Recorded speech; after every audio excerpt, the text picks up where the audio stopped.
Welcome to The Impossible, where we empower others to face the impossible, inspire them to be impossible, and motivate them to do the impossible.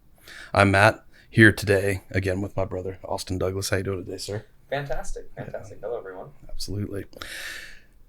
If you guys listened in to last week, you've heard us talk, a couple weeks in a row now about the 4 domains of performance: mental, spiritual, emotional, and physical, and how we can strengthen and develop and build each of these domains to help drive our performance in any area, whether that's athletics or business or speaking, wherever it might be.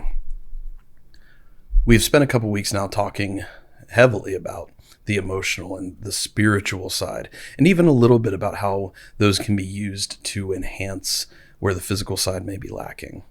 Today, I'm really excited to discuss some of the mental side that goes into this game. And we have with us today a very, very special guest. She is a businesswoman in the heart of this community, the Mid-Ohio Valley. She has taken a business from situations where things were maybe not going as great to now where things are flourishing and growing almost on a daily basis. She represents so much of not just what business stands for, but really what entrepreneurship stands for.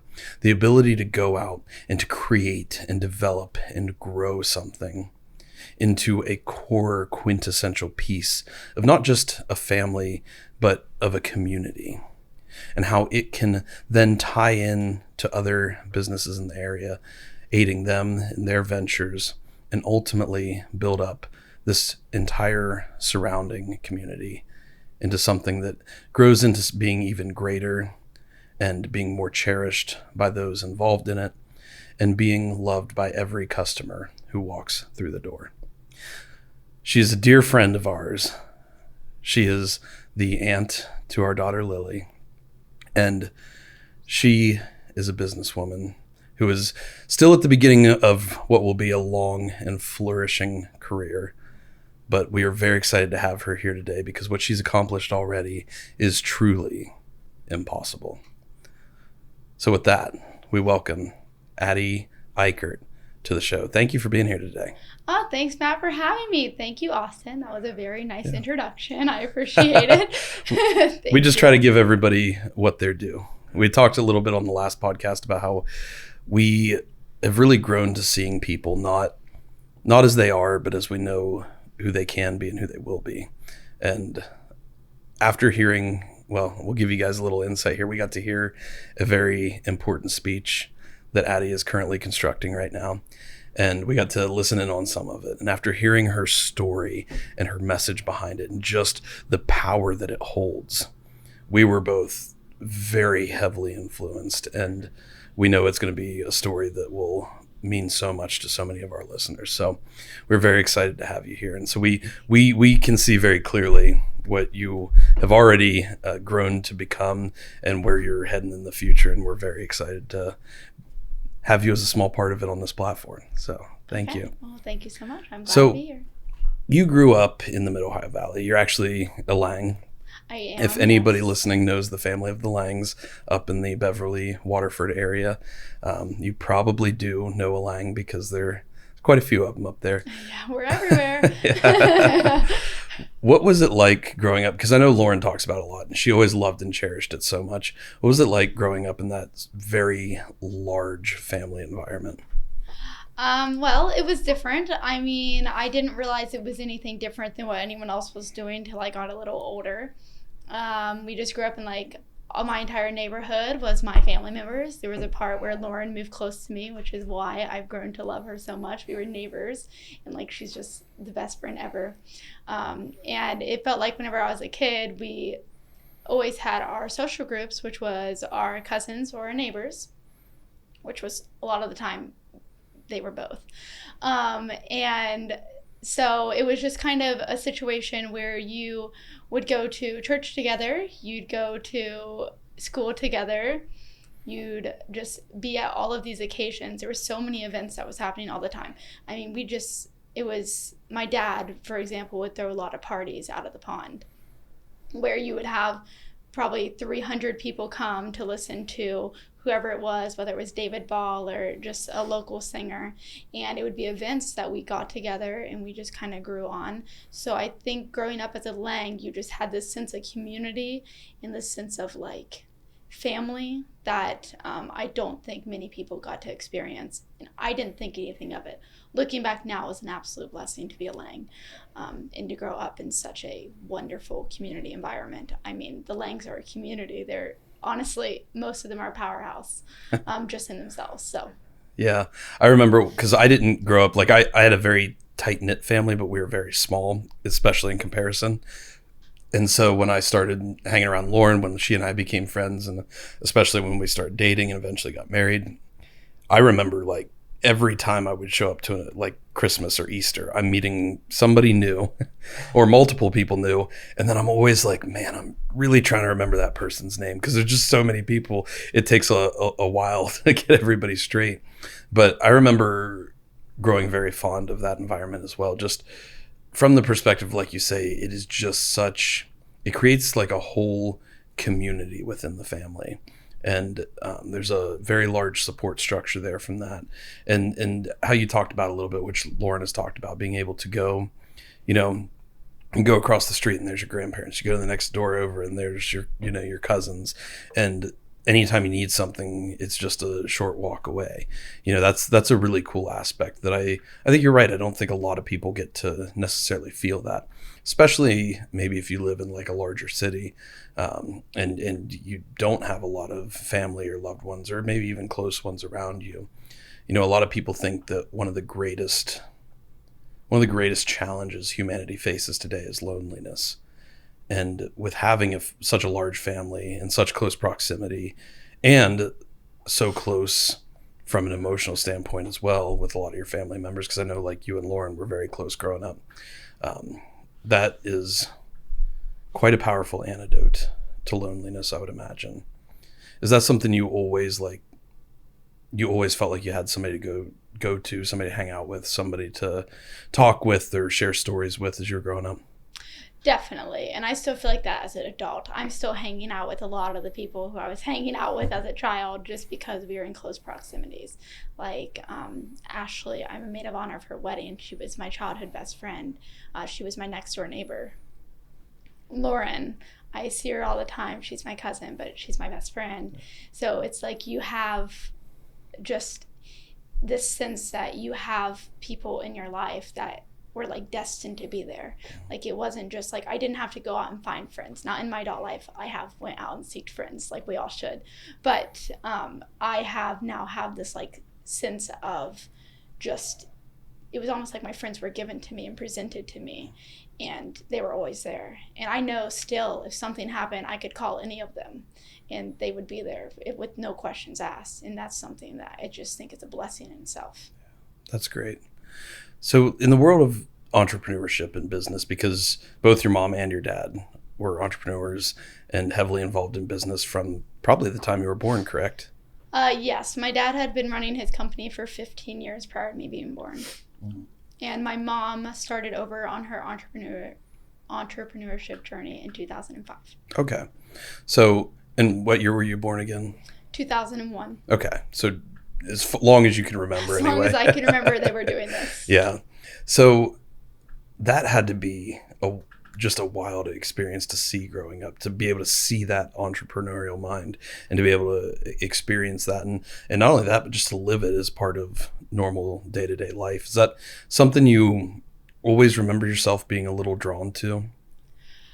Yeah, I would say so. I don't think I realized it as a kid. I think I knew my parents worked significant amount. I didn't realize they worked a significant amount more than other people. Mm-hmm. Like whenever I say I've never seen my dad take a day off, I genuinely mean that. It was Christmas morning and he would wake up at 4 a.m. like he does. He would have already worked out and then he would be at his computer and then us girls would wake up around 6 a.m. He'd stop working, we'd open presents, he'd go back to work, we'd go to the Langs. And my mom, it was like the convenience store industry. She was constantly there, constantly working shifts, constantly doing something, whether it's payroll, paying things. Like donating to the community, going to events. It was like something was always happening with them. So I don't know that I noticed anything different. I just noticed it was part of my everyday life. I noticed that they weren't home as much as a lot of people's parents were home. Looking back now, it's a sacrifice they made. But at the time of a kid, it was confusing because I'd go over to XYZ's house after school and it would just be like a place that I had to go because my parents weren't home. But looking back now, it's a sacrifice that you make to have the lifestyle that you want to achieve. Mm-hmm. Yeah. Did you feel like you were drawn to become an entrepreneur yourself from a young age, or is that something you really, really developed like as you got older? I think I developed it more as I got older looking back. I think as a kid, I wanted to be a lawyer, and I still think about it sometimes, but I think I knew I wanted to be successful in life. I didn't know I wanted to be an entrepreneur, but I knew I wanted to be some sort of success. So I think that was grained into me from a young age. Whatever you're doing, you need to be successful in it. That was grained into me. But whether or not entrepreneurship was, looking back now, I would say it's taught me a significant amount. And when you say like you wanted to be successful, how would you define that? What does success mean to you? Success means in my life, I've never wondered where my meals are coming from. My child are healthy at home. I could pay for my hospital bills if I needed to without any questions. I could have my dream house in Montana if I wanted to.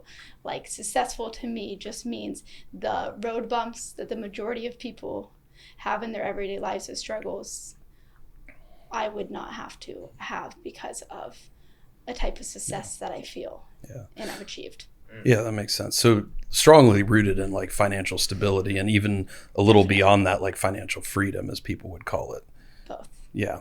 And I'm really glad that you're willing to say that and put it out there and like proudly put that out there, because we live in this culture nowadays where so many people are not only are they like afraid to chase money, they feel like guilty for chasing money or financial stability, because we've developed this kind of mindset where like people who have a lot of money are bad people and they don't care about other people and they'll do anything to get more money and just throw people under the table. Certainly those kind of people do exist, but just like with anything, there's good and bad people in every walk and area of life. But I don't think it's a bad thing to chase financial success or financial stability. I think that's actually a very positive thing. And in fact, when you achieve that, you can do a lot of good with that money. So it's all about like, where is your heart with it? Are you chasing a ton of financial stability and freedom so that you can be greedy and screw other people over and only have nice things for yourself? Or are you chasing it so that you can, like you say, provide for your family, give back to others, open more doors, more opportunities for those who need it most? And I think that's the very purest form of it. And I think we need to make a shift in society where we aspire to be able to achieve that. And not everybody's going to be drawn to it the same way, for sure, and that's totally fine. But rather than seeing financial success as this like negative thing of like, oh, that makes them a bad person, you know, we need to be able to see it as this like, oh, that's a huge achievement, and when you get there you can do a lot of good from that position. So I'm really glad you brought that up, because it's not a thing we have really had the opportunity to talk a lot about on the show. It's really refreshing to hear, to be honest. Yeah.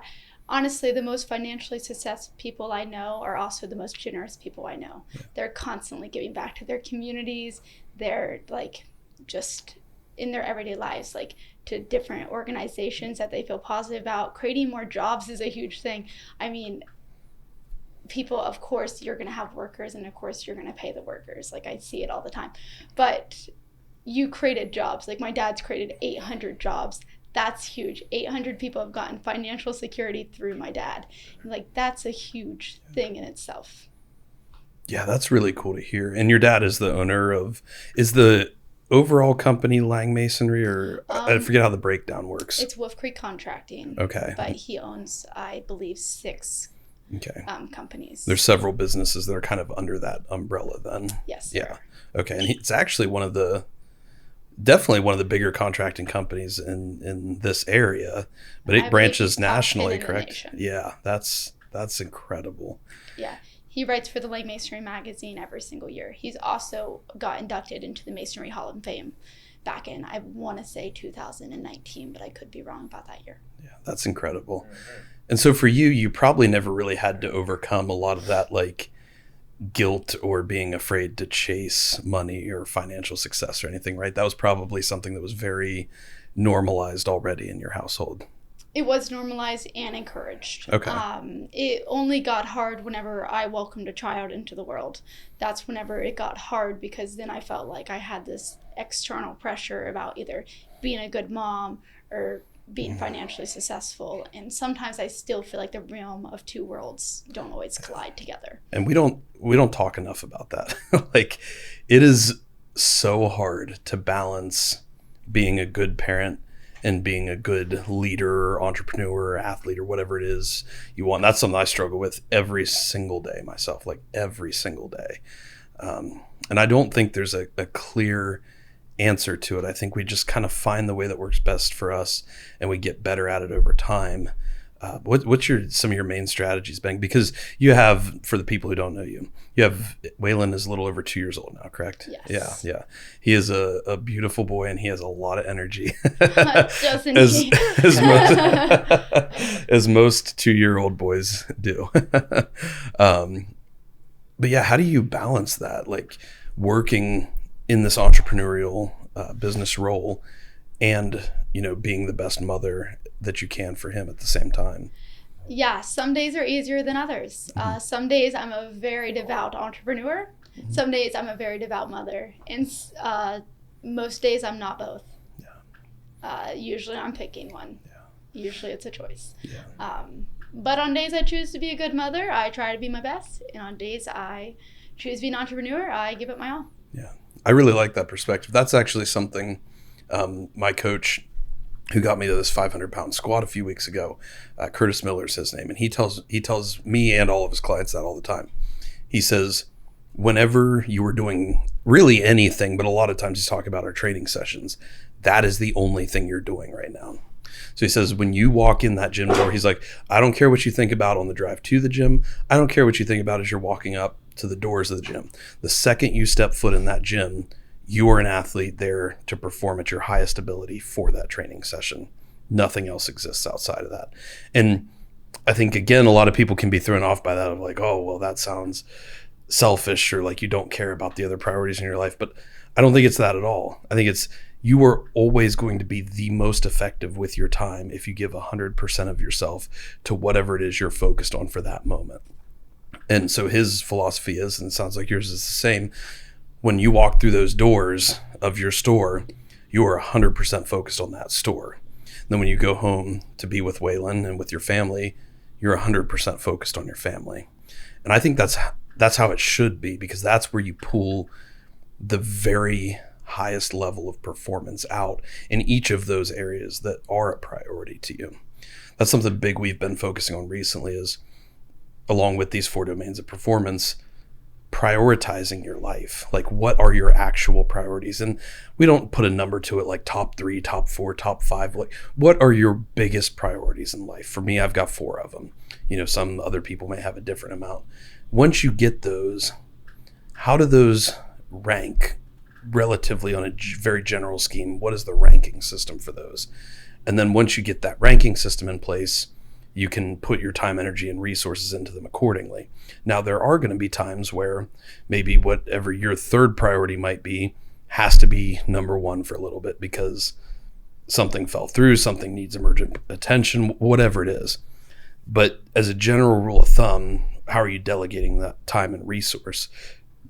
And I think if you couple that with your line of thinking of whatever you're focusing on right now, that is your top priority.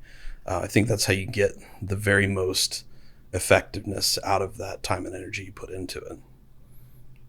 Yeah, definitely. I think I don't ever really think of anything as like priorities, I guess is a good word for it.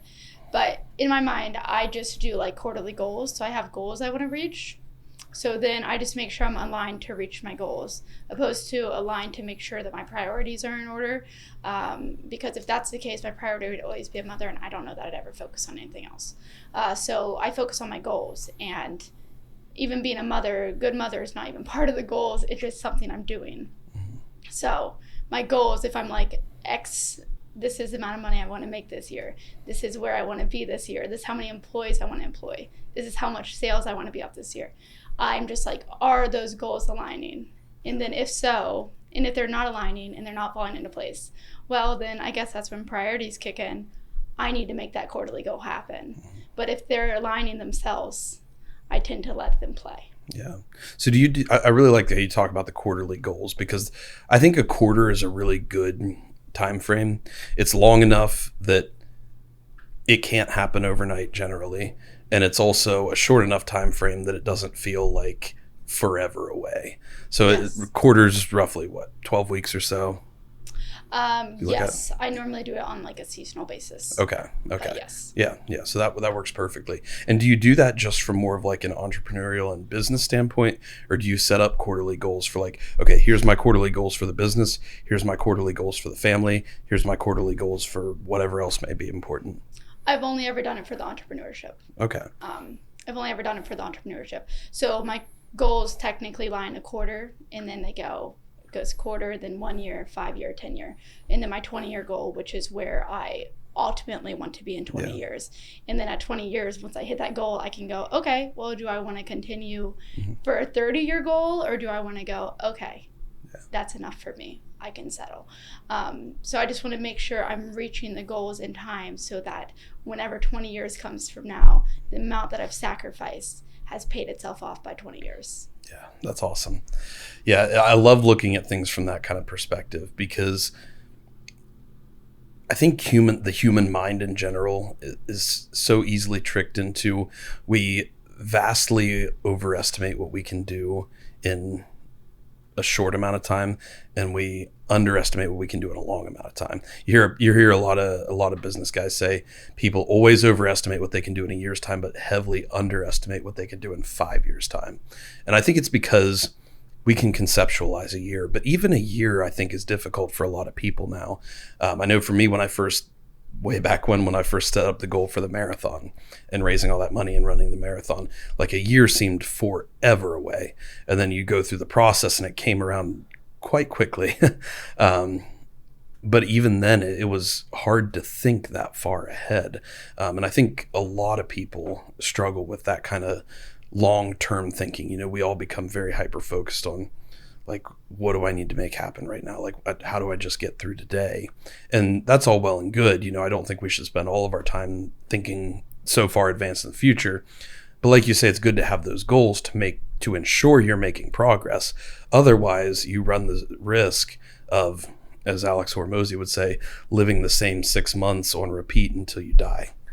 You know, he says that because he says that's how a lot of people live their life. Like, they're just going through the motion. They live the same 6 months where they're going to work, going to basketball games after school, you know, doing the grocery shopping, whatever it is. They're just living the same cycles. Maybe they try to lose weight for 6 months and then they put it all back on, and then they try to lose it again, then they put it all back on. And I think it's very easy to fall into that pattern and just let time slip away from you. And I think by having those clear, concise goals of where you want to be, not just 3 months from now, but a year from now, 5 years from now, 10, 20 years from now. And then, like you say, having that ultimate visualization of, well, what is the finish line for me? Or what would I guess is the finish line? And I like how you said when you get there, it may not feel like the finish line. You may decide to keep going, you know, but having like an idea of what that looks like for you is a really good way to keep yourself on track toward moving toward those goals. So I really like that perspective a lot. Yeah. Yeah. Like, even with your podcast or your like weightlifting, so you both are obviously weightlifters. So even then, like, one of my quarterly goals is what weight I want to maintain. Like, it's actually part of my quarterly goals and my 20-year goals of what weight I want to maintain. You're talking like body weight? Body weight. Okay. So, and for me, it's pretty easy. I've been the same size my entire life, but eventually I may not be. So even for you, like your powerlifting and things, what weight do you want to have in the next quarter? How much do you want to weigh in the next quarter? How much body mass versus muscle mass? I'm not always familiar with all the terms, but I get the concept of some things. So like things like that are already helpful. Yeah. Yeah, that's a really good point. And you hear some of the world's best, like not even just nutritionists, but like diet coaches, physique competitors. The best of them in the world will talk about, again, on this longer time frame. You know, a lot of people get and if you walk through the grocery store, you see all these magazines or you see them on the internet all the time of like, I lost 30 pounds in 1 month. You know, it's like, yeah, you can pull a lot of water and inflammation and glycogen and maybe a little fat and then a lot of muscle off to equal up to 30 pounds. And what I always try to get people to understand is, in most cases, nobody's trying to lose weight. They're trying to lose fat. If they're trying to lose weight, as we understand the term. In most cases, people are trying to lose fat. And so there's a lot that goes into it. When you just focus on losing weight, there can be a lot of water in that. There can be a lot of muscle mass in that. We're seeing that a lot with some of the new GLP-1 medications. And we don't want to lose muscle. That's one of the most negative predictors to long-term health is if you're losing lots of muscle as you get older. You know, and the people who maintain or grow muscle as they get older tend to be some of the healthiest people. So in a lot of cases, we're wanting to lose fat, but a lot of these physique competitors will talk about how, you know, just look at it like next year this time, maybe you want to be 20 pounds lighter, you know, or even 10 pounds lighter. You know, it doesn't have to be this, I want to lose 30 pounds in the next month kind of deal, because what happens there is you end up, maybe you do it, but then you crash and you put it all back on, and then it becomes that same cyclical nature like Alex Hormozy discussed, whereas you'd be far better off if you lost 10 pounds a year for 5 years. That's 50 pounds down. And yeah, it might take some time, but it's a much more sustainable timeline. And then once you hit that 5 years, your chances of being able to maintain that for the rest of your life are significantly higher. So I really like that perspective. And it's funny that you bring that up in terms of like diet and health and weight loss and things like that, because that's a heavily discussed topic right now in that world. Yeah. So what made you start doing that? How long have you been doing that with the quarterly goals? Okay, so whenever I started talking about taking over the corner store, I immediately reached out with my dad, and he said we need to set up a meeting immediately. And part of the meeting was essentially get my goals in order, where I want to be. And what I told him my goals were, he was like, too small. Way too small. I love that. And so like we sat there and he was like, too small, not enough. And I was like, I don't know, that sounds like a pretty substantial. And he's like, no, it's not. Trust me, it's not. I was like, okay, all right. Well, okay. So we went full force on them. And so it's probably been about a year now. I've reached my quarterly goals so far. I've been reaching them. I'm projected to reach my 2025 goals. Ideally, there's one that I may not reach, but even then I can turn it into my next quarterly goal and just increase the duration. So I don't freak out too much if I don't reach it. It's just good to know I'm working towards something. Yeah, that's awesome. And yeah, I like the last piece especially about, because literally we were discussing this on the episode we recorded yesterday. Oh, okay. That last line you said of, I don't even care so much if I don't hit it, but it's good to know I'm working toward it. Yes. And that's why we always talk about setting these impossible goals. And I love that your dad's first response was, that's not big enough. Yeah. I love that was his response, because that's a lot of times how we think as well. And I was talking yesterday about how about 6 weeks before I did that squat, I was in a really rough point with training. And, you know, my health is always back and forth and up and down and sideways and whatever else. And we were just in a really particular tough spot. And I had over 100 pounds to add to my squat in a very short amount of time. And, you know, at the time it did not look like it was going to happen, but I maintained like 100% resolute, especially when I was discussing things with my coach of, I'm going to put 500 pounds on my back that day. I understand that I may not be able to squat it, but I know that I'm going to put 500 pounds on my back that day. And just by me, because to me it was all about, if I hold firm to I'm putting 500 pounds on my back, I'm going to, even if I don't hit the 500 pounds, I'm going to get lift so much more. I'm going to get so much closer to that goal than if I had bumped the numbers down and said, well, I'm only going to do like 450. If I had said, I'm going to squat 450, I would have squatted 450 and that would have been it. Yes. But if I say I'm going to squat 500, even if I don't hit the 500, well, maybe I'll hit 473 or 485 or whatever. By default, by creating a more extreme goal, you will get way farther than if you had a much lesser goal that you felt entirely comfortable with. And the most crucial point to all of that is it really opens your eyes to your own potential. Because when you set goals that you think like, oh, I never dreamed I would have hit that, I would have never conceptualized that for myself. When you turn around and hit that, the first thought, and I'm sure you've had moments like this, first thing in your brain is like, what else can I do? And it's one of the most exciting feelings in the world.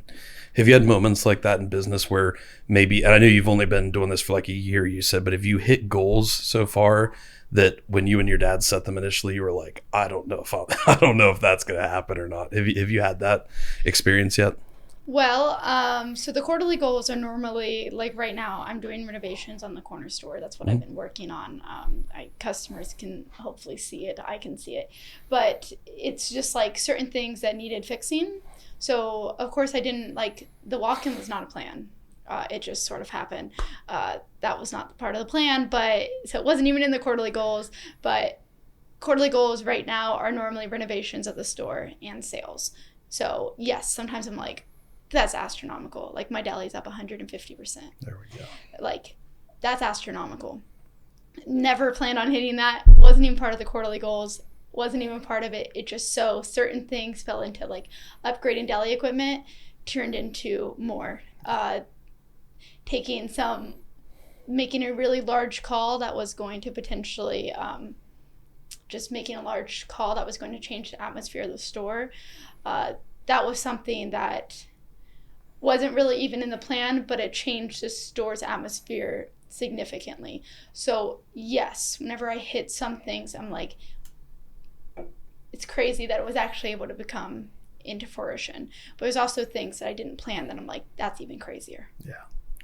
Yeah, and that's a really cool piece of it because along each of those journeys, I know for me on the road to hitting the marathon, on the road to hitting the 500-pound squat, so many of my like big impossible goals I've had for myself, there are so many things like you talk about, things you achieve and realize that were totally unexpected that you never even thought about. Well, this podcast and this platform we're on right now, that was never in the plan when I first started that marathon journey. And it was close to 6 months in that I initially we came up with the idea of like, well, what if we have a podcast with this? So we can, because Austin and I used to have these like really intense long form discussions about like mindset and growth and development and strengthening of all these areas beyond just like the physical body and physical capabilities. And we're like, well, what if we were building some of the social media, the short form social media, like Instagram and some stuff on Facebook at that point. And we're like, well, what if we just build a podcast? And at first we're like, it won't be anything serious. We'll just sit down and chat and put up an episode whenever we want. And we were going to do it when the marathon was over. And then we thought, well, what if we start it now, like halfway through the marathon journey, which is a big thing to add on top of all the marathon stuff. And we started it, and then we immediately made it way bigger than we ever would have imagined. We were like, I always say, if it hadn't been for Austin, it would have been me with the little earbuds in my ears screaming into my camera on my laptop. Yeah. And so I'm very thankful to have this upgraded production that Austin has allowed for. And now it's grown to be the core central passion of what we do with our business. This is the piece that will ultimately be the end goal for us right now is this platform and this show. But that's something at the beginning we never even expected at all. So I love that you bring up that piece too. And that is something that I think is very common, especially when you set like an impossible goal, something that is really out there that you at least question, like, am I going to hit that or not? And I think that's the really telltale sign of a good goal. You don't want a goal that's going to be a sure thing, that like, I'm going to have no problem hitting that. That'll be easy. No issue whatsoever. Like if that's your goal, you may hit that goal. You probably will, but you're not really going to grow, I think, as much without some of the pressure of what an impossible goal would hold to it. Do you agree with that? Oh, absolutely. Yes. I think certain things, like whenever you go so extraordinary, like you said, yes, there are certain things that come with that. Yeah, because as hard as those moments are, when you feel that like pressure or that like weight on you of like, how am I going to make this work? I talk about the nights less than a month before that 500-pound squat where I'm laying awake in bed at night, like almost on the borderline of a panic attack of like, how am I going to squat 500 pounds? I have no idea how this is going to happen. When you're in those moments, as hard as they are, when you work through that, get to the other side of that, the skill you build in that sense, I think is invaluable to that journey. Yeah, I definitely think, and I also think passion is a big thing that goes into it too. It's like if you are staying up late at night, if it's waking you up in the middle of the night from a dead sleep and all of a sudden you're like, I am wide awake and I have to go into the store right now for no apparent reason other than I want to be in there. It's like this like passion starts building in you. That's like, I am just so passionate about this. I just want it so bad. I see my goals. I think about them frequently. I read them frequently. I want to accomplish them. It's like this passion builds. That's like, it keeps you up at night. Yeah. It's like you doing 500. That was super impressive. Yeah. Biggest squat on a prosthetic leg. Such an impressive thing to hit. Really is. I was there and we were all in tears. Like your mom stood up and was like, and it was just like the emotions were so thick and heavy at that moment. And it's like the passion, you could just tell. You were like, this is something I've been wanting to accomplish and here I am today to accomplish it. And that's what I feel like is pretty much every day. It's like, you're here for a reason. You're here to accomplish something. Who cares if you don't accomplish it? You're trying your ass off to accomplish it. We're all here just to watch you try. Yeah. We're here to support you trying. And if you don't make it, you'll make it next time. But the passion that builds inside of you is something that's like just this, I don't know that everyone has this like passion that's like this amazing thing that you didn't even realize you wanted until now you want it so bad. Yeah. Yeah, that's a huge piece of what we do. And we use that word all the time on the podcast, passion. Like, what is it that you're passionate about? It's why our logo is the way it is, the heart on fire. That's our symbolism of passion. Like your heart just feels on fire for that thing. You feel like, some people may say it's their calling or their mission or their purpose or whatever word you want to throw to it. But that thing that if you had no other constraints, like no financial constraints, no time constraints, no worldly constraints of reality, what would you do for the rest of your life? And when you find that thing, it's not an easy thing to find. And it's, in fact, something I think you have to build a little bit. Some of us are just kind of naturally born with it a little more than others, but it's something you have to find and build and create and grow and strengthen in its own right. But when you do, man, it fills your life with so much purpose and meaning and drive. And while it will be the hardest thing you ever do in your life, because of that, the reward and the gratification you get from it is exponentially beyond anything else I think you could ever experience. And so that's why we focus so much on that. I think you're absolutely right. Having that passion for what you do is huge. And even if it's not, because we've talked about this before as well, for me, lifting and even powerlifting is not my main passion in life. My main passion in life is putting myself in situations where I should never be able to achieve what I'm about to take on. And most of the time I will fail. But those few times that I come out with success are going to be so great that it will make any failure that precedes it completely worth it. And that's what I've been saying recently. I talked about it yesterday, is like, when I die, I want to be known as the man who failed more than anybody else, not because I was incapable, but because of what I chased was so great. That's how I like to view a lot of my personal goals and directions and things I take on in life now. And it's all rooted in that passion, because for me, I don't see failure as a bad word. Like, I see it as just part of the process to getting to the success that you want. And it's something you learn from, something you grow from. And I've even, again, yesterday called the me quitting at mile 18 of the Columbus Marathon back in 2023 my most joyful failure, because I still quit. I didn't finish the race, but I showed up to run the full marathon that day when I had every reason not to. I could have shown up to run just the 13.1 miles and just done the half marathon, and it would have been totally good and great for everybody. And I could have crossed that finish line, and, everybody would have been happy and totally understood. It would have been no big deal. But I would have always known that I had more potential than that and never got the opportunity to find it. And so by going for that full marathon, I knew there was basically zero chance that was going to happen, but I still made it 5 miles further than I would have if I had just settled for the half marathon. And so I personally find a lot of comfort and solace, and gratification in that kind of mindset. And again, a lot of it's fueled for me through that passion. Yeah. So I think that's huge. And when you talk about the store, for people who don't know you or know what you're working on right now, you're speaking to the store that you mentioned earlier that your mom owned when you were a child. Yes. It's the corner store in Beverly. It is. And it's a convenience store, a very community-oriented convenience store. And it's become a really cool place. And it's always been a really cool place. But we were talking yesterday about how when you are in a space where something impossible is happening or about to happen, it fills that place with a certain energy that's hard to describe. And I think certainly that energy was there last weekend with the para competition, not just because of me, but because of everybody else that was there doing insanely impossible things. But I've become very attuned to that kind of energy. And what's really cool is over the last couple of years, I've really felt that energy in that store.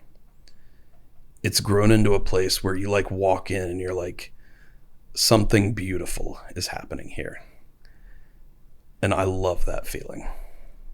That's cool. I think the employees see it too. I think the customers see it too. I don't hear so much about the customer side. Well, that's not true. Whenever I go to events happening or the bar sometimes, I will be bombarded by these customers and their positive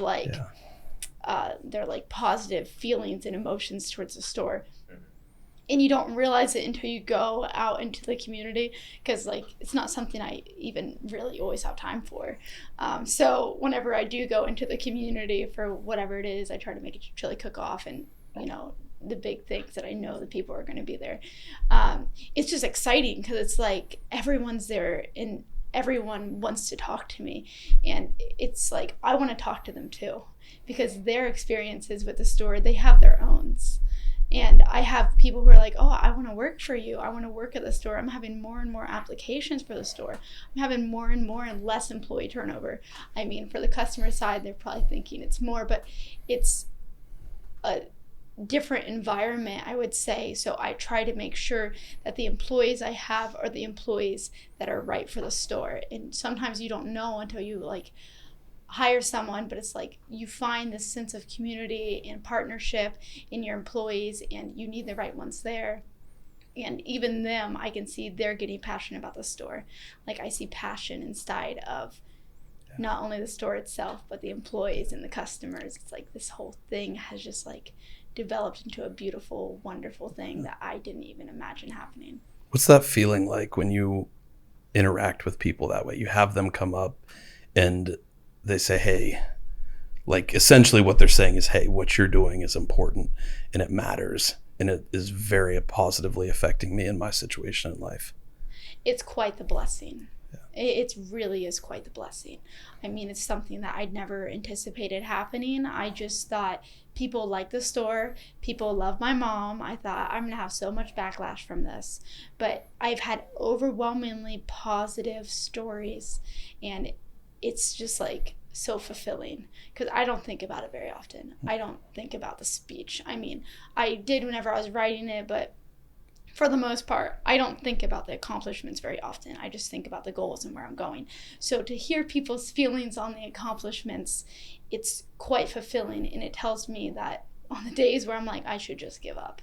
What am I even doing here? It tells me the community's like, don't give up.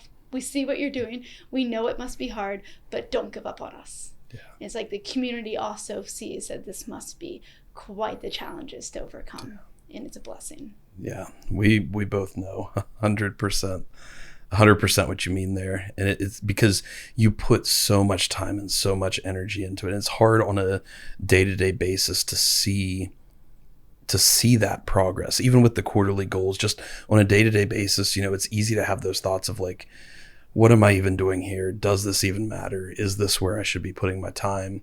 We get that all the time from, especially, we've been struggling with Facebook for the last couple of years. And we'll often put up posts that will get 300 plus likes on Instagram, and it'll get like sometimes less than 10 likes on Facebook, and there's a lot that goes into the algorithm. We don't need to dive into all that, but it's like you just keep seeing, like, we post every day and you see that same monotonous, like, man, it just seems like it's going nowhere here.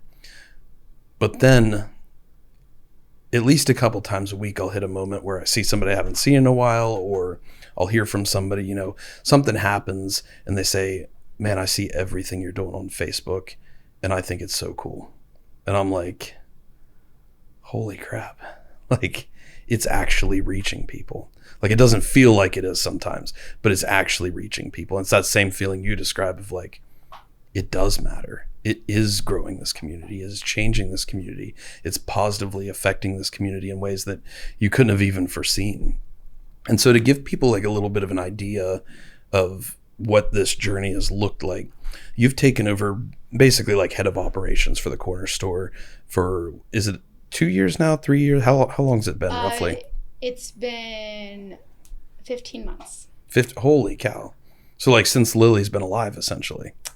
I felt so bad about that. I took it over on May 9th and Lily was born June 1st.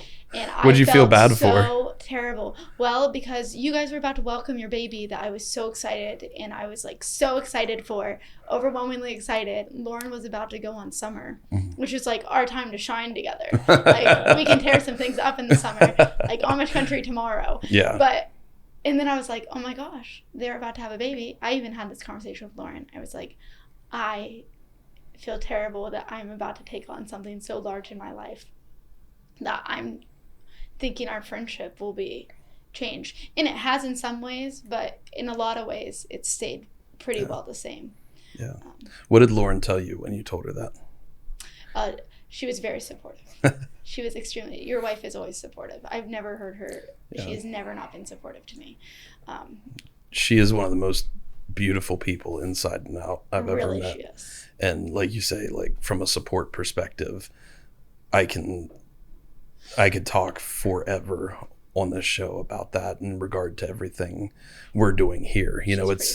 It's not easy. Like, there's a lot of time I spend away. Like, I don't know that there's no days I take off from the business. Like, I'm always doing something in some capacity, and she's always there to support me, and I make sure to try to give back to her and Lily as much as humanly possible. But she has always been completely supportive and wanted to find a way to make things work because of how important she knows it is to me. And she is that way with every single person that is important to her. She gives that total selfless, unconditional support and just wants to see everybody as happy and successful, whatever that means to them, as they can possibly be. Always, 100% of the time. She was the first person I ever said my speech out loud to. Yeah. Like, she was my first person, and it felt like no better person. Yeah. Like, we were in the car and I was breaking down about it, and she was just like extremely supportive. And I mean, she just, every chapter of my life, whatever that chapter has been, it has been just extreme support from her. She's just really just one of the most tremendous people. Yeah. I don't think people even realize that, but no, I agree. I would be completely lost without Lauren, and I really mean that. Like, in my speech, I considered mentioning her as a person that I pay props to. Like, I mentioned my husband and Waylon and my dad and my mom, but I was like, Lauren plays a large chapter in any of these accomplishments because she when I didn't have anyone else to call, you can call her. Yeah. Like, she is just a tremendous person. I'm blessed to have her in my life. 100%. Yeah, she's the most giving person I've ever encountered, and it's so beautiful to see that in her, especially in her relationship with Lily now, and it's even more beautiful to see some of those same characteristics in Lily now toward other people, and that's like one of the greatest things I get to witness on a day-to-day basis. But I remember when she came home that night that you read your speech to her, and she just felt like she had been given the greatest honor that anybody could have ever been given. The fact that like you trusted her with that meant the entire world to her. And it was, again, just like such a beautiful thing. Yeah. Yeah, she's so awesome. And she's the best mom. I mean, like, she's the best mom. I have never met a mom like Lauren. She just like, I mean, come on. Yeah. Yeah, she's just want phenomenal. It's still my hope someday we'll get to do an entire episode about that. But I 100% agree with you. Just like her characteristics, like, oh my goodness. Like, yeah.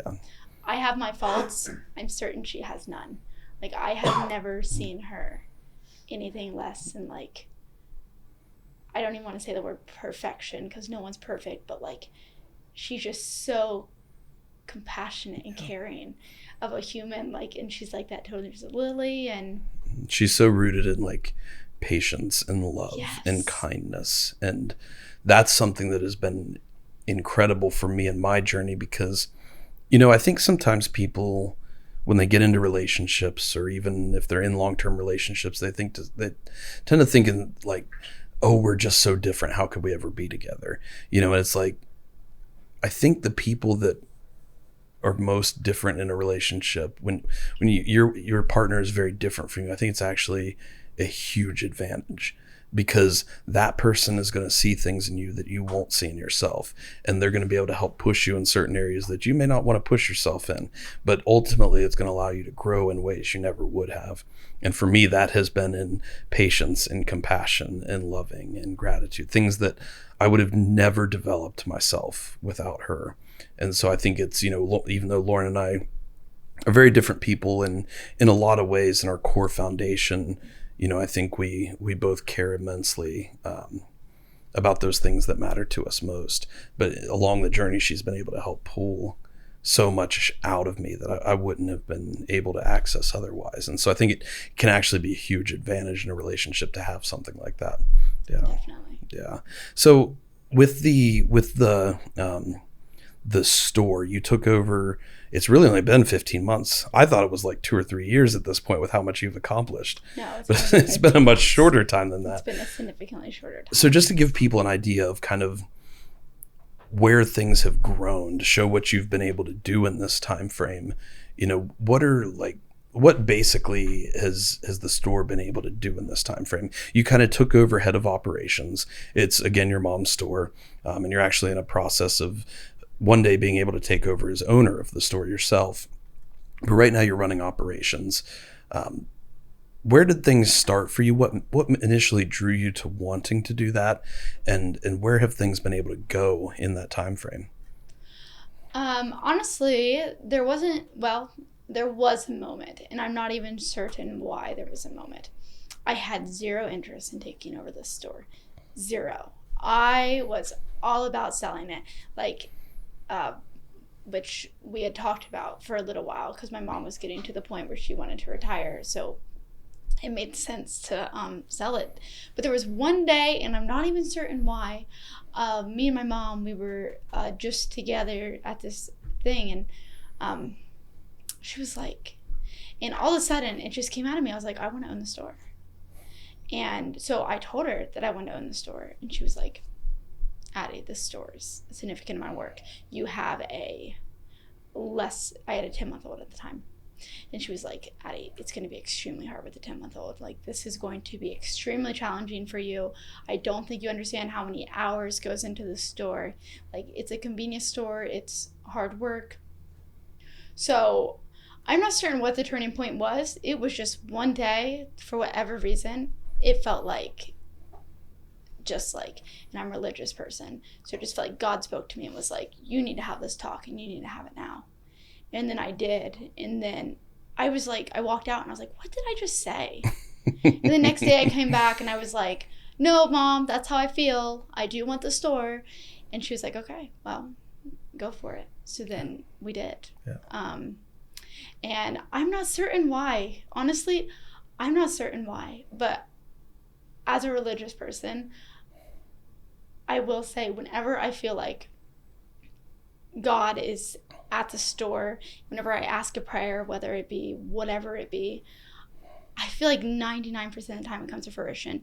And maybe that's me saying it out loud, but in my mind there's a spiritual being of Jesus or God that's like with me along the journey, and I think led me to this journey, because I would not have chosen this journey for myself. No way. But now that I have chosen it for myself, I need to grow it into the most financially successful place I could possibly be, which is one day owning multiple convenience store gas stations and starting a chain. But right now I'm at the one. Yeah. And what was your strategy kind of going into all this? I know it probably wasn't too much of a strategy initially, and you probably just had to kind of hit the ground running in some cases, I would bet. So I didn't really have a strategy. I knew that at the time, COVID had just finished, kind of finished. And at the time, our shelves were empty. Like our customer count was down and our shelves were completely empty. Like I think a lot of customers could advocate that when they walked into the store, for the majority of the time, we probably did not have a food service deli. We did on occasional days, but for the most part, it was maybe we do that day, maybe we don't. A lot of the time we didn't have products stocked, like you couldn't have found Gushers. Which is a popular candy, or Milky Ways. Like you could find Reese Cups and Kit Kats, but we were a beer store and a cigarette store, which I would say has carried throughout the years. But we were beer and cigarettes, and my strategy was turning it into a convenience store. I didn't want to be a tobacco store or a beer store. I wanted to be a convenience store. So I reached out to wholesalers and switched immediately. Took it over May 9th. June 9th, I signed with a wholesaler. June 14th, we did a whole reset. The entire store was revamped. And that's whenever customers started coming back into the store. And I think they were just hearing about it. I didn't advertise at the time. I just think certain customers had started hearing about it again, and we got that foot traffic back up. And we've been known to have the coldest beer, which I think has helped us along the way, because customers came to us for beer, and we always had a tobacco section, a great tobacco section. Like if a customer wants a random type of tobacco, we'd always order it. So I guess as far as strategy goes, it was switching wholesalers, increasing food service. So now I have a deli offering 7 days a week. I have sandwiches fully stocked. I have 3 people back in the deli, occasionally 4. I have a new opener who makes 70 sandwiches opposed to 18. So it was just a lot of things that I saw that I just months of studying numbers. I would do nothing other than sit at my laptop and just study an invoice, hours of studying invoices after invoice after invoice, and going, what in the world, where do I see it? And then I'd go, okay, this needs fixed. And then NACS podcast, National Association of Convenience Stores, taught me how to run. They were like, this is what you need. This is what's trending in the industry. This is what you need to help you. This is what you need to grow sales, increase foot traffic, product offerings that's trending. Milk is up 100% in convenience stores. Weird fact. Interesting. So it's just grab and go way up. So food service is not something that used to be at convenience stores really 10 years ago. So nowadays you'd occasionally have a McDonald's with a Tiger stop or something, but nowadays it's people go to convenience stores and they seek food, which is completely different than what it used to be. So getting up to date with the times, I feel was my strategy, is taking a 10-year-old motto and getting it to 2024's expectations of a convenience store. Yeah. And how have things changed? What sort of number changes have you seen? changes in the community and just in people coming in general and their reaction? Like what progress have you seen in just a short amount of time so far? Yeah.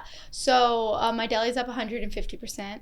That was my most astonishing progress. My sales are actually at an even break. However, whenever you dig deeper into the sales, you'll see cigarettes is down, tobacco is down, and lottery is down. Those are three things that you pretty much just have to bring customers in. Everything else is up. So as a whole, things like grocery, way up 100% too. That's something that you want to see up inside a convenience store. Bread, milk, up. Things you want to see up. Beer is at a steady, hasn't went down or up. So when I see my sales as the exact same, pretty much like nearly exact same, but then I see certain categories that are not my main focus at all going down, it makes me feel overwhelmingly accomplished in reaching that. Yeah. Yeah, and it shows you're directly on track for what you had as kind of what the vision of the store of what it could be when you see those things, because when you see things like food sales and particularly bread and milk and a lot of those groceries, you know that those things are going to support families directly in your community, and that has to be an extremely gratifying feeling. And it's also got to be really cool to see people I know my wife is one of them, get so invested into like the food services each day. Like every Tuesday there's tacos, every Friday there's Chinese. She loves both of those. Yeah. You guys do a pretty good job of those. And I'm here to tell you, we don't run ads on the podcast, but I'm telling you guys right now, if you were ever anywhere remotely close to Beverly, Ohio, you need to drive to the corner store. You need to walk inside. Straight ahead of you, there will be a cooler. You slide that glass door open, reach inside, and grab a sandwich it's called Off the Bone Ham, right? Oh, yeah, we have that. Yeah, Off the Bone Ham. It will be like at least an inch thick pile of ham with cheese on top. Open that up, put a little mayonnaise on top, and eat it. It will be the most delicious thing you've eaten all day. And there's got to be at least like 40, 50 grams of protein in that sandwich. Yeah. Good macros. I know. I had someone ask me if they could do a test. I don't know how exactly it works. Once again, not really a protein person, but they wanted to measure how much protein was on the sandwich. Maybe it was you. Probably was. You mentioned that? It probably was me. Now that I'm thinking of it, I was like, actually, that was probably Matt. That tracks completely. Okay, so maybe it was Matt, but it's like, yes, there's a lot on these sandwiches. Yeah. That's for sure. Yeah. And that's huge too. But they're not even that expensive, right? They're like what, $3.69 or something? I forget. They are $4.99. $4.99. Okay, still not bad at all. I mean, that's less than you're going to pay for any sandwich from McDonald's, with way more protein and more delicious too, in my opinion. Way more. And so it's like, even with that though, I will always pay a little more for something that is exactly what I want, or something that I really look forward to. Like, I cannot drive by the corner store without stopping to grab one of those sandwiches, because they're just that delicious. And we even went up recently to Zanesville to pick my car up when I was getting some work done, and we stopped at the store, and Matt was making, what were they? They were like grilled turkey with like a sweet chili sauce, these wraps. Some peppers in there too. We were both like crying eating these things for how good they were.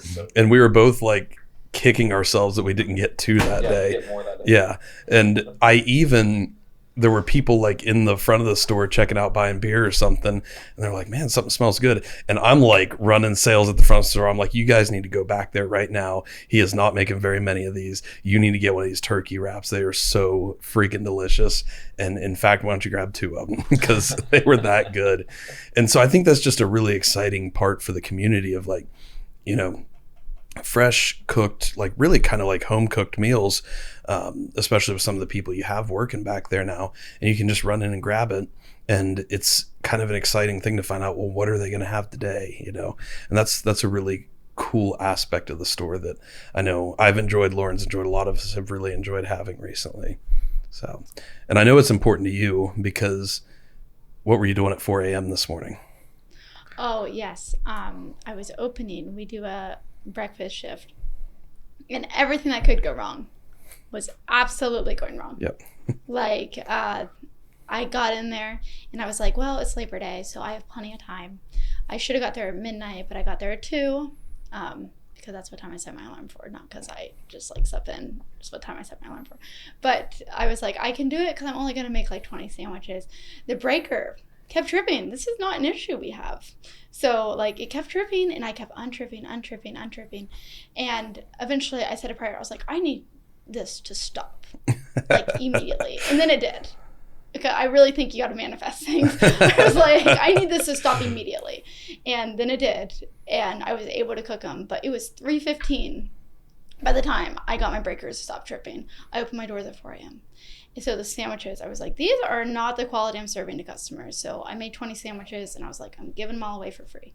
Because I was like, I don't know which ones are great. I don't know which ones are bad. Mm-hmm. I think most are mediocre. So... But what's really cool about that is you took what you could have allowed it to be a very negative situation. You could have thrown it all away and been like, you know what, we're just not doing breakfast today. And, you know, it probably would have been fine, but people would have noticed. But you took that, what could have been a really negative situation, and you made it extremely positive, because by the time Lauren and I woke up this morning, we saw a post from the corner store, because as we're recording this today, it is Monday, Labor Day. And we saw this post that said, hey, in honor of Labor Day, we are giving away free sandwiches today. I'm Addy, I'm helping operate the store right now, and we're giving away free sandwiches today as appreciation for all of our customers who are still out there working today, still living out the spirit of what this holiday is. And you guys get a special extra treat for just being a part of our community and working hard and supporting it. And so you took what could have been such a negative situation, you turned it into such an extremely positive thing that is going to benefit and make every person who walks in that day smile. Yes. And that's what I was trying to do, because there was some stuff that I was like, I'm really not serving this. I think I have 6 pounds of sausages and eggs in my car to give you guys, and I should have brought them in. I forgot. But it's like in abundance. Like I was making, it would have made me like 18 burritos. And here I am. And I was like, I cannot serve this. The sandwiches, I was like, they were the most servable thing. But I thought, you know what, just this feels like such not a blessing. Turn it into a blessing. Yeah. Turn it into a blessing for the community. That is one of the most valuable skills you can ever have in life. Take what you could easily allow to be a negative situation and not just find a positive in it, but create positivity from it. That's something we talk about all the time on the show, even with some of our guests who have been through the most horrendous experiences in life. Things that you could never be thankful for. Even in those situations, they find ways to create positivity from it. Even if you will never be grateful for what happened, because there's some things that are just so atrocious and so horrendous that you could never develop gratitude for that situation. You can still say, I'm going to create positivity from this, so that I'm not just left with these feelings of negativity and spite and anger and whatever else it might be. I'm not going to let these emotions sit with me and hold me and control me for the rest of my life. I am going to make sure that good comes from this, so that others can benefit from this situation, as bad as it was. And that is, excuse me, that is one of the biggest, most powerful skills you can build in life. And it's so cool to see that just this morning, that very thing happened. Yes. And that's the thing, is we can't really plan everything in life. So obviously there's road bumps along the way. With anything we're going to do, there's going to be road bumps. But it's overcoming them. Yeah. And then overcoming them with a positive attitude. I think attitude and integrity are probably the two most important words. Mm-hmm. Actually, if you read most books on positive thinking, you're going to hear those two words over and over again as the main theme. Just attitude and integrity. Yeah. And you just work on developing both. Yeah, it's a huge thing, and it's actually a skill. Like, people think like, oh, I'm an optimist, or oh, I'm just a pessimist. Like, this is just how I am, how I operate. Well, no, it's like you can build a skill of becoming of seeing more of a positive light to situations. Like that's a skill you can build and develop over time. Yes, just like any other skill, some people are born more attuned to that skill than others, but it is still something you can build and develop and grow no matter what situation you're in life. And so many of the guests we've had on the show are perfect examples of that. If you guys want to find examples of that, click on literally any episode we've ever recorded and you will find tremendous examples of that. And I think there's a really other powerful piece going on here. So you talk about when I initially started recording today, I thought a lot of what we would talk about would be the mental strength aspect of performance, the domain of performance that's heavily involved with mental strength and being able to run and operate businesses and being able to overcome challenges and things like that. But you've mentioned several times now a very strong spiritual component to all of this journey. But that's not something you've always had for your entire life, is it? No, actually, I was at St. John's Catholic. I went there till I was 6th grade. After 6th grade, I kind of lost interest. Actually, at 18, I would have called myself a devout atheist. I probably would have called myself an agnostic to make my parents happy, but I would say it was an atheist. And it was just like certain things in life that felt like it was just like happening and there was no reason, no explanation possible. Actually, it was, I've had about 2 experiences that felt like they were life-changing. One, I was like 16 and I was in a car crash. And my tire had popped and I had no cell service whatsoever. And I had no way that I could possibly get cell service. And it was like a mile up this hill or a mile down on this terrible road in Stockport, like the worst road you could possibly imagine.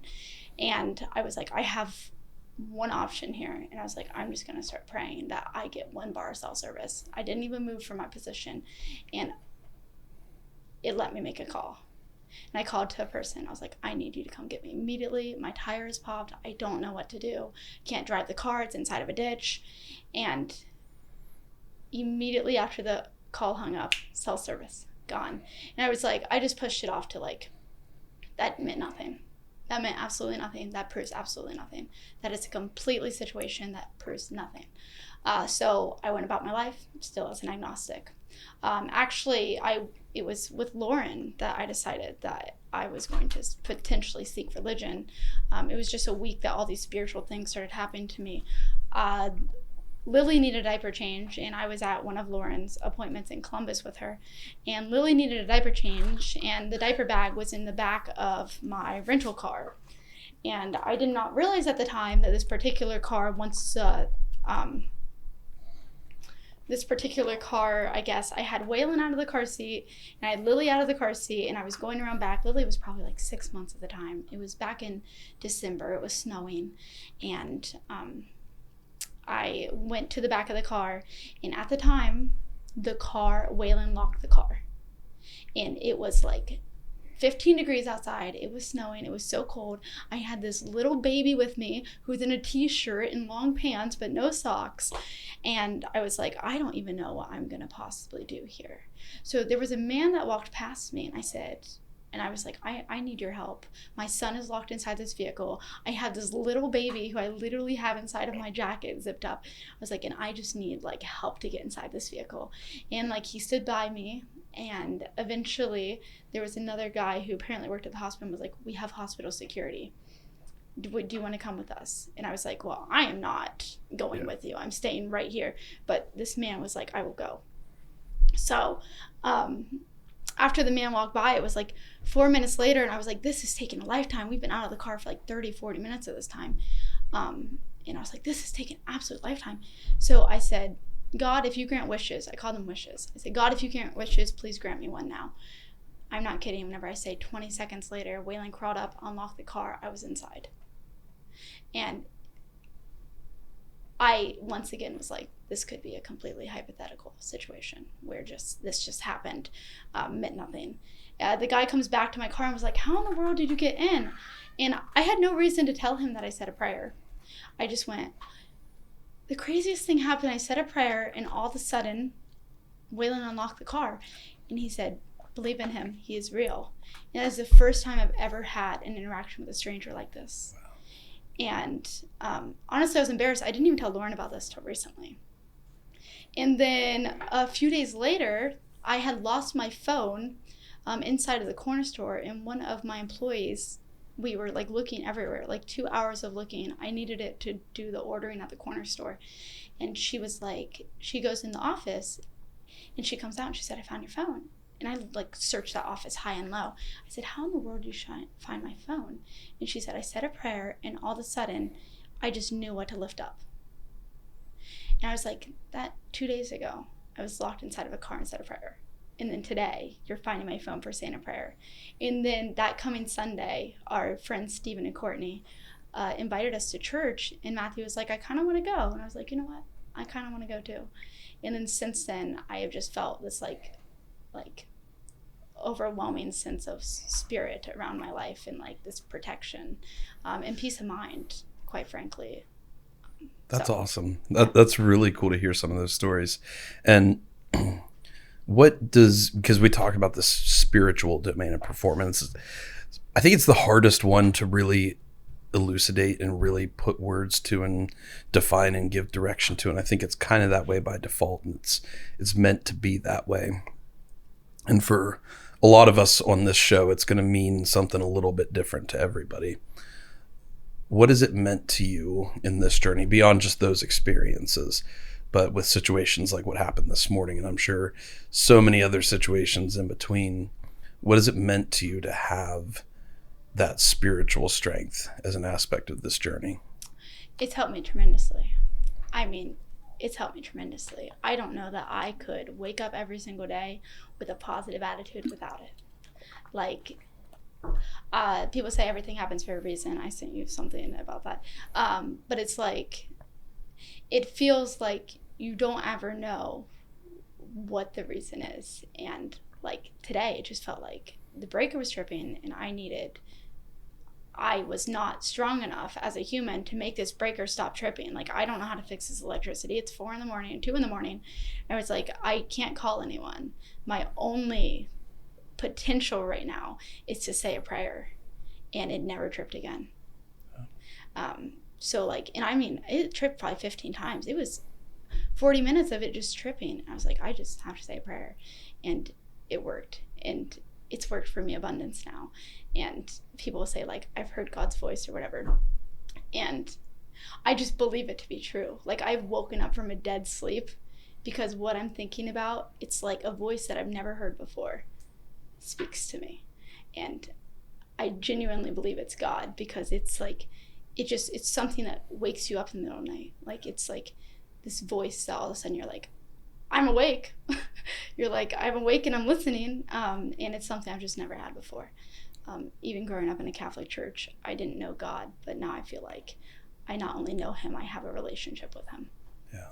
And so in a moment like this morning, where no amount of physical, emotional, or mental strength was going to fix that problem for you in that moment, your spiritual strength was able to prevail. And that's what we talk about, guys, with using these 4 domains of performance in times where one or maybe 3 of them are failing and are not going to help you overcome this challenge, or even just this moment. Find the ones that you've invested time and energy and resource into building strength in, and lean on those, utilize those to draw out an even greater performance in the areas that may be suffering at any given moment. And I think that's a perfect example of what we mean when we say that. So, are you okay talking about the NAC speech coming up? Yeah, absolutely. Okay, let's do that. Let's do that. It. So coming up in October, what's the exact date? It's October 12th through the 15th. I believe I speak on the 14th. Okay. But...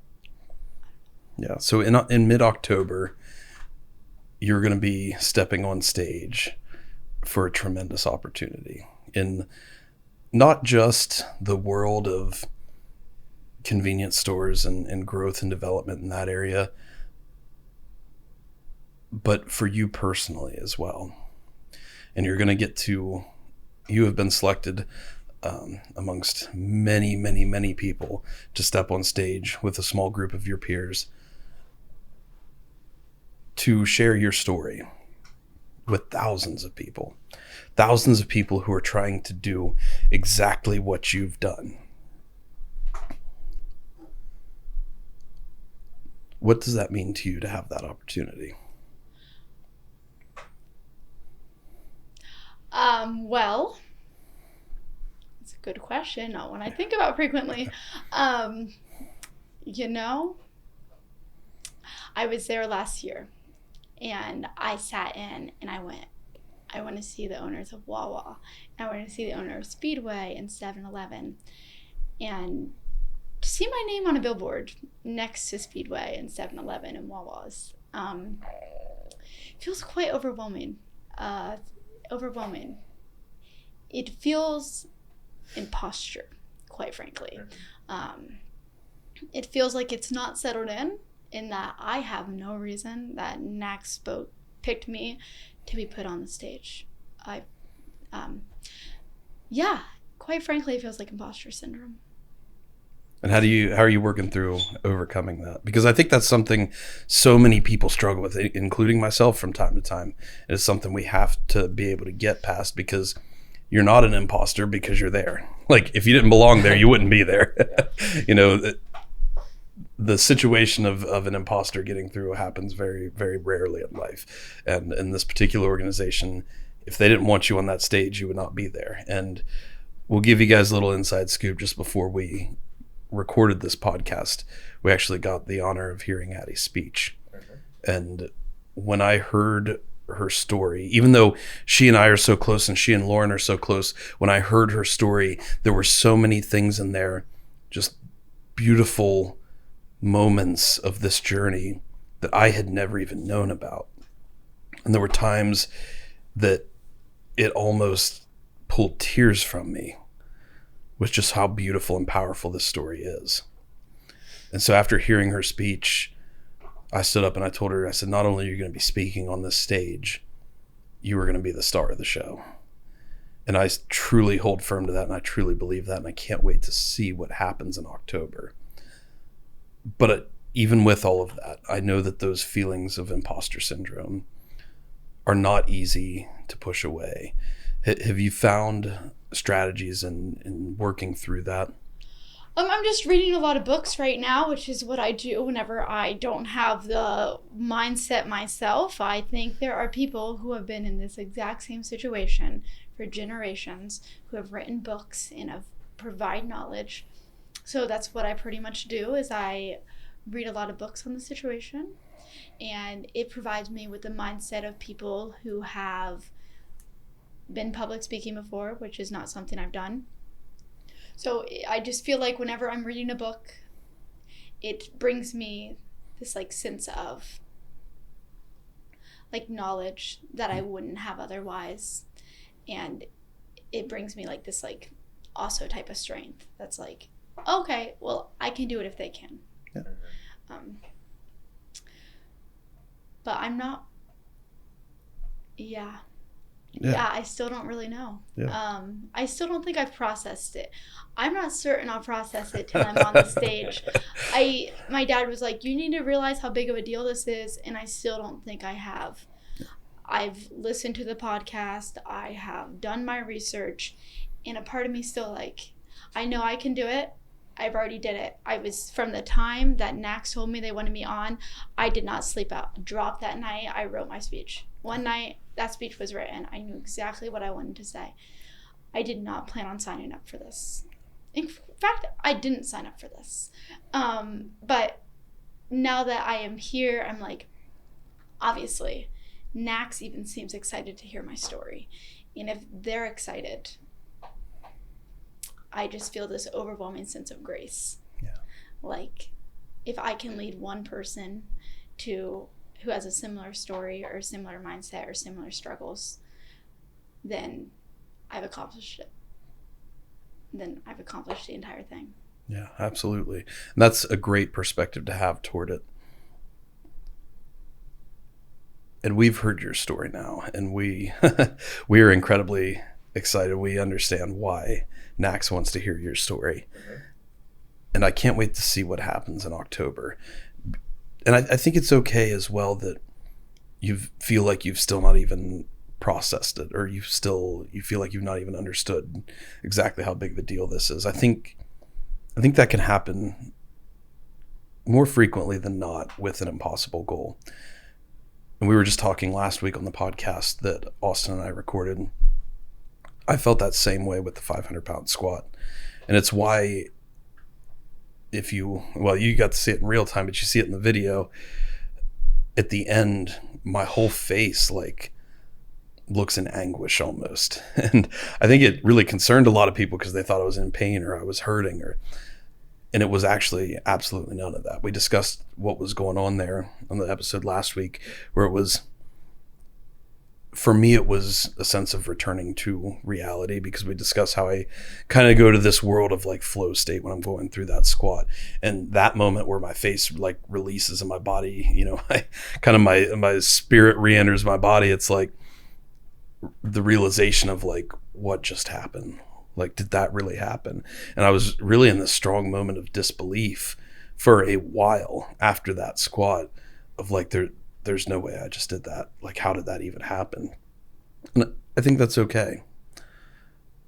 Because when you're pushing yourself toward such an impossible goal or such an impossible achievement, like you are in this situation, you're not going to know how to process it. You're not going to be able to understand what it truly means or what's truly going to be able to come from it, because it's something totally beyond the realm of what you would have considered to be reality for this particular moment in time. And I'm sure last year, you sitting in the crowd listening to all of these huge CEOs and entrepreneurs of these massive convenience store chains, you would have never dreamed that you would be standing on that same stage next year speaking right along with them. No, Yeah. Not a chance. Yeah. I was in the audience and I was making friends with people. Yeah.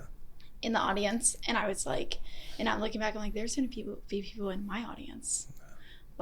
People are gonna see my name on a billboard and they're gonna choose to come to my lecture, and they're gonna be I have never heard this name, I have never heard of this store, and it just feels I don't know why a small town in Beverly, Ohio is going in to talk to a national organization. But I also know that my dad has felt the same way, and he has spoken in multiple different forums. He told me the story whenever I told him I was speaking. He said, I have a short story to tell you. And the story was that he had been asked to speak at a convenience store convention, and this was early on in his career. And he was oh yeah, absolutely, I'd love to do it. This is exciting for me. And they were how long? He was how long is the speech? After he agreed to do it. And they were 4 hours.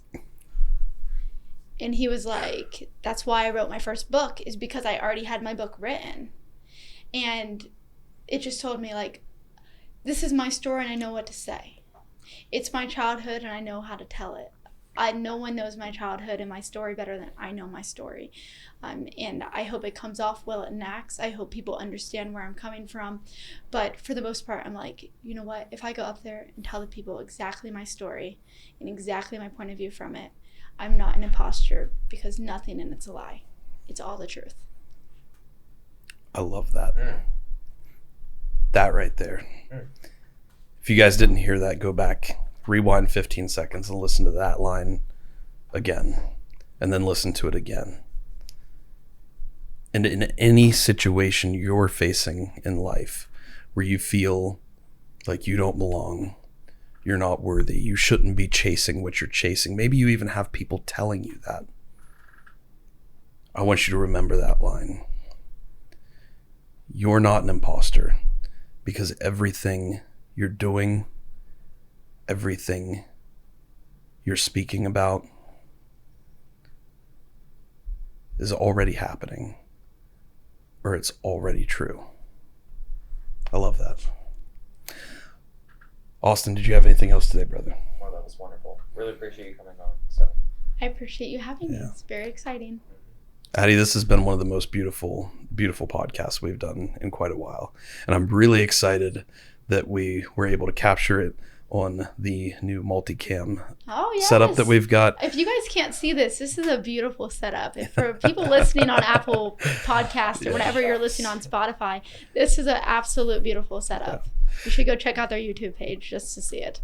Awesome. We appreciate that, Addy. And yeah, I keep talking about it because I can't stop thinking. It's like Matthew with his stripes. Like I just cannot stop like looking at it and staring at it and being so excited about it. But I love it because that shows the passion. Like Matthew and his love for a beautifully laid set of stripes.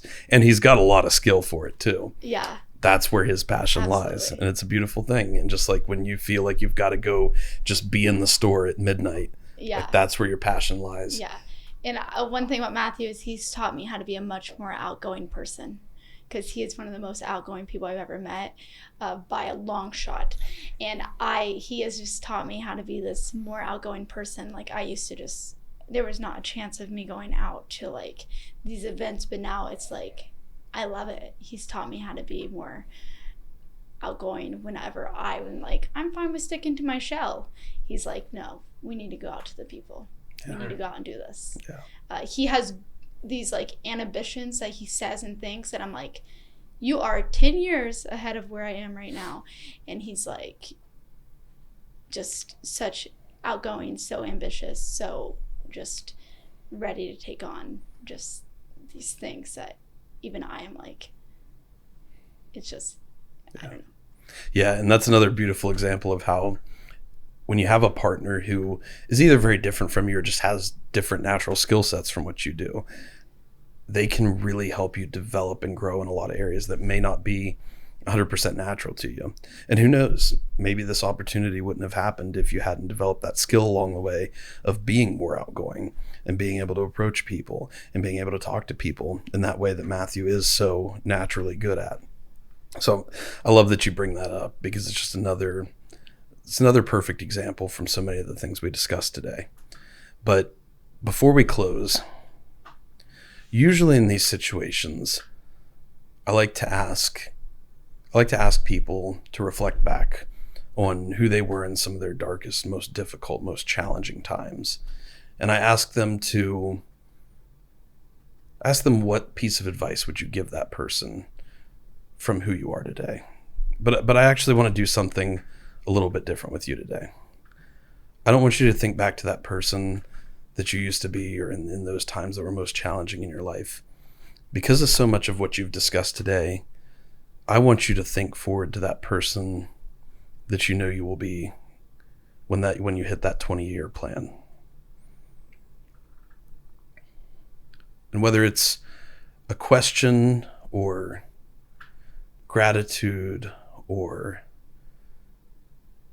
a simple lesson that person may need to hear, what would you say to the person you know you will be in 20 years when you hit that 20-year plan?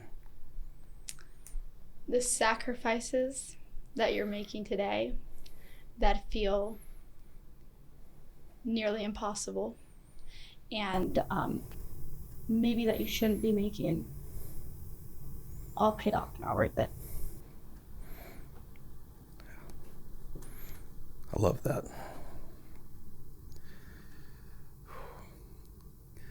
Guys, I don't need to tell you, but this was an unbelievably powerful episode. And we want to extend a huge thanks to Addy for being here today, and a even bigger congratulations on everything she's doing and chasing and achieving in life. I'm really excited because this is a kind of a different approach than a lot of guests we've had on the past. Traditionally, we've had a lot of athletes on this show. We've had a lot of cancer survivors, and we've certainly had some people along the way who own and run their own businesses or nonprofits. But this is the first hardcore entrepreneur we've brought on the podcast, and so that's a really exciting thing for us. And so we're very thankful to have you, and it's so cool to see, and I see it time and again with every single guest we bring on, how all of these lessons overlap and they apply to every situation in life. And it's so cool to hear your perspective on so many of these pieces, so many of the things we covered today, like the ability to happily chase financial success and recognize that you can and will still be a good person in that setting. And in fact, you can do even more good the more you chase it. Things like not just setting your priorities, but understanding that whatever you're focused on right now, that's the number one priority right now. Whenever you go home to be a mom, that's your number one priority. Whenever you walk into the store to be an entrepreneur, that's your number one priority. So many things like that throughout this episode are beautiful lessons that I know we can all take and implement and develop and strengthen in our own lives. And as we always ask with this show, you guys know we don't run a lot of ads. We don't take interruptions and breaks to discuss about all these things that you may or may not, want to hear about. We try to keep everything as real as possible, as full as possible, and as readily to be absorbed and internalized by you guys as possible. The number one thing we ask is that if this episode helped you in some way, which we absolutely know it did, please share it with as many people as you know who you believe it would help them in their journey. Whether they're an entrepreneur, an athlete, or whatever else they may be chasing in life, these lessons hold true. They carry over to any passion, any pursuit, anything you chase in life. So please help us spread our mission and realize our vision by sharing this episode with as many people as you know. And one additional ask we would have this time is if you're ever driving through Beverly, Ohio, the intersection of Ohio State Route 60 and Ohio State Route 339, stop at the corner store, walk in, say hello to Addy, buy one of those freaking delicious off-the-bone ham sandwiches and whatever lunch special they're serving that day. Pick up your favorite energy drink because they have things like Alani Witch's Brew when nobody else does. They have things like Gorilla Mind, one of only 3 stores in the entire Mid-Ohio Valley to carry Gorilla Mind. And yes, Austin and I actually know that. We've actually done the research ourselves. Check in there. Experience the power of family. Experience the power of community. And let yourself feel the energy of what an impossible achievement can bring. Because at Impossible Performance, we are striving to build a global culture of strength, fostering a spirit of growth in constant pursuit of the impossible. Thank you guys for listening. And as always, be impossible.